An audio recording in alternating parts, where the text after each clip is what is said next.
This was brought to you by the Storyteller on YouTube and Facebook.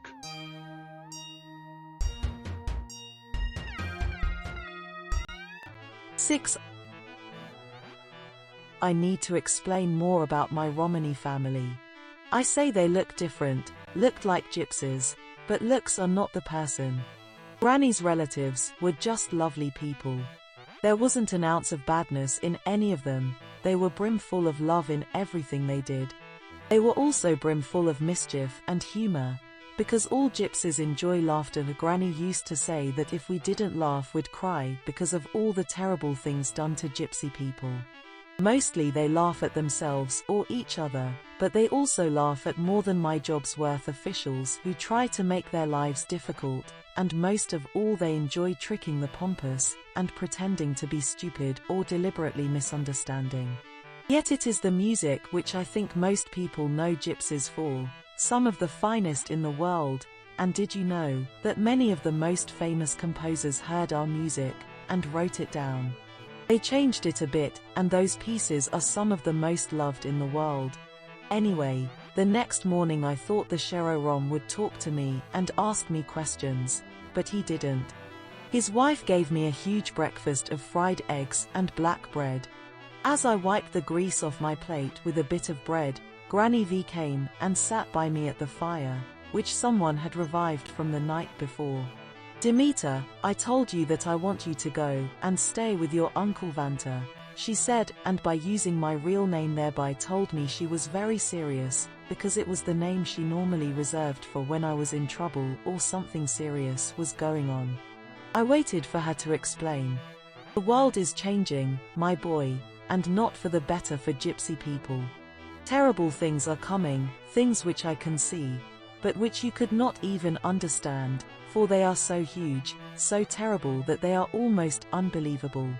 I've told you before, you have a job to do." She had said it often, but I had always thought of it as being a job like working for a living and perhaps doing quite well. She must have read my thoughts. This is a special job. Wicked people are coming, people who will devour us. They are wolves, but worse than animal wolves. They will sweep through Europe, and they will tear away the flesh of all gypsy people forever if they can, and not just gypsies, anyone they do not like. I was finding it more difficult, not less, to understand. But who are these people? Can't we hide? She shook her head. They will find us wherever we are. There is nowhere to go. Wolves on the hunt smell people out. They creep up on them in the night and attack when they are not expected. You must not be here. That is why you must stay with Vanta, so you are safe. If they are coming here, when? And why do we not all move on? Because I don't know when, and even if we did move, they would find us still. You are my hope to make sure the wolves are caged. But, Granny, how could they even find us here? We are deep in the forest, and we have the watchdog people, and plenty of time to disappear into the undergrowth if we need. She took my hand in hers and held it gently. When the breeze blows, the leaves on the ground are disturbed. When the wind gets up, the leaves are tossed into the air, and they have no choice what happens to them. They may float for a while, but eventually they will fall to earth, who knows where.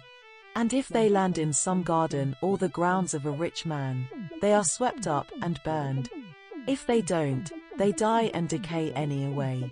But, Granny, if something is going to happen, I want to be here to help look after you, and to get to know all my family better. Maybe the wolves will not come. They will, and so you are to go with Vanta. You will see plenty of us still, every day if you wish. Vanta will be your teacher, and you will learn a great deal from him. Listen to his wisdom, and to his knowledge, so later you can use it for the good of everyone. And do not be fooled by his foolishness. He has forgotten more wisdom and knowledge than most people will ever know. So that is how I came to be with my wonderful Uncle Vanta, the camp watchdog, the camp sentry, and the camp doctor, and the finest naturalist imaginable.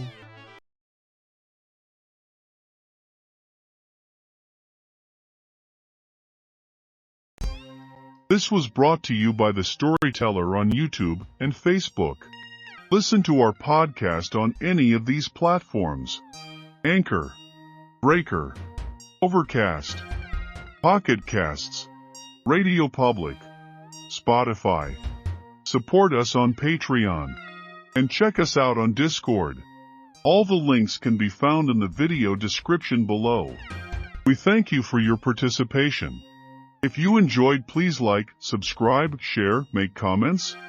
We love feedback.